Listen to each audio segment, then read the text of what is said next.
Hello, Fast Track Property friends. I hope everyone is well adjusted to working from home. I recall during my school days, I have always heard people saying, if only I had $1 million. Everyone at that time was dreaming of having $1 million. Well, most already have achieved it. And in fact, just last year, 2020, another 82 families sold their HDB property and achieved their $1 million. Yes, that's right. Not a landed, not a condo, but Singapore's basic housing sold for at least $1 million. Wow! What would $1 million be worth in another 10 to 20 years' time? Do you think our purchase power will be greater or smaller in future? We all need to start thinking of how to invest, having your money work hard for you. Gone are the days where our parents only have to work hard and still able to retire comfortably. In our generation, not only do we need to work harder, but also invest smart. So today, we are going to explore if we should be timing the property market. Everyone wants to buy in when it's low and sell high for profits. Now here are a few pointers to consider. Affordability. Let's take a look at a household income of $10,000 and using a bank loan interest at 2%. This chart will show you based on the TDSR how much this household will be able to afford through the years and also how their monthly mortgage will be like. As you can see, the older we are, the lower the loan amount. You must be wondering, what does this mean, right? Well, with a lower loan amount, you will need a higher deposit in terms of cash and CPF. And as you get older, the monthly mortgage, as you can see from the chart, gets higher and higher. Now, you might be thinking as we get older, our household income would be higher with the pay increment and promotion. Yes, you are right. However, so is your monthly mortgage repayment. Let's say, for example, a household income of $10,000, interest at 2%, and loan tenure of 15 years. It is almost $3,000 in monthly mortgage. Wow. It is about the same for 15 years difference with the same amount of loan. Now, do you agree with me that being younger and having a longer loan tenure enables us to fully leverage on the banks for our investments? Now, let's take a look at the second category, inflation. In terms of the land in Singapore, as we all know, Singapore has limited land space. Will the land price be the same, or will it only go higher in future? Let's take a look at the latest government land bids. In Ang Mo Kio area on the 25th May 2021 for a 99-year condo, highest bid PSF was at 1118, which makes the estimated break-even price to be at 1822 PSF. Compared to on 9 January 2013 for the same tenure of 99 condo, the highest bid PSF at that time was only at 789, which makes the estimated break-even price to be at 1302. Well, this is a good 520 PSF difference in less than 10 years.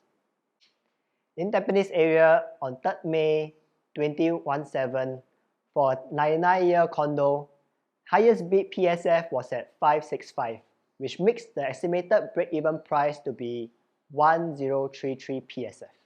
Compared to on 21st May 2012 for the same tenure of 99 condo, the highest bid PSF at that time was only at 417, which makes the estimated break-even price to be at 857. This works out to be about 300 PSF difference in 5 years. Wondering about EC land? Let's take Tampines area for example. On 15 January 2019, highest bid PSF was at 578 PSF. Wow, it was even higher than a condo land tapestry. This EC estimated break-even price would be at 1001 PSF. Compared to on 25th November 2010, the highest bid PSF at that time was only at 302, which makes the estimated break-even price to be at 623. This works out to be about 400 PSF difference. By studying the past, land prices in Singapore only gets higher in the future, which makes our future purchases even tougher. Ever since COVID-19 last year, there have been a few concerns in the construction costs in Singapore. Construction costs affects the break-even price for the development. Construction firms, developers, consumers, either one of them will have to absorb this extra cost. However, investors who have bought within the past 2 years will be happy with the longer construction because they are paying minimum mortgage while waiting for their SSD period. Like myself, the project I bought 2 years back was supposed to TOP mid this year. However, it was delayed till year end or even next year. It gives me more time for my SSD period before I decide to sell. Ever wondered why cooling measures were introduced? It is to prevent property prices from escalating too fast. However, to me, it's actually a good thing because all these measures is to prevent consumers from over-leveraging. During a bad economy where jobs are at risk, property owners will not be forced to sell at cheap prices, which helps to hold the Singapore property prices. This is where the crisis fund helps to tide over the tough times. And I was one of those who was hit by this measure during the 2018 when the government changed the LTV from 80% to 75%. Wow, that is a 5% more deposit, which is equivalent to 50k for every 1 million. Gone are the good times where the LTV was at 90%. Well, I could push the blame to say that, hey, I'm still in my MOP period and had no choice but to cough up the additional 5%, right? For those who are able to take action now and still standing by sidelines, are you able to accept if the LTV drops to 70%? As you can see, it is getting tougher and more deposits in future if we do not take action when we are able to. Well, so is timing the purchase of your property a good advice then? I disagree. With inflation, property prices will only get higher. We won't be able to find the same price that our parents bought their property for. Not at this moment anyway. Also, our youth is the best asset we have in our life. With the age advantage, we can fully leverage on the bank for the maximum number of years we can borrow, and yet reaping the most benefits out of it. We have met many clients that wished they had not wasted their youth years on a HDB MOP period, only to find out that the condo was of a higher price at the end of it. Can you imagine? A 3-bedder condo was worth 1 million last time. Now, with that same amount, we could only get a 2-bedder condo.